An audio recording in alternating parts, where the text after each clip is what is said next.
لأجاريهم قلدت ظاهر ما فيهم فبدوت شخصا آخر كي أتفاخر وظننت أنا أني بذلك حزت غنى فوجدت أني خاسر فتلك مظاهر لا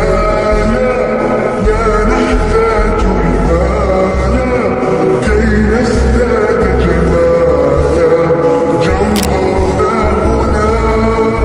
في القلب تلالا نرضي الناس بما لا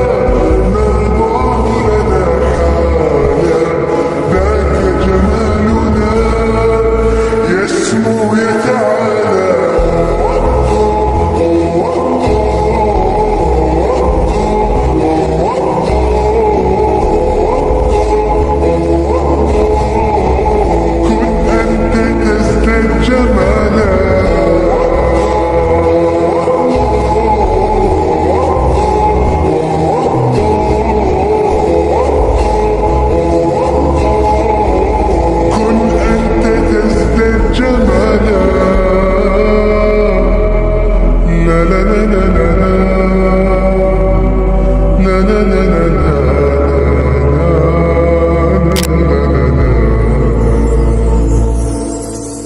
أتقبلهم الناس لست أقلدهم إلا بما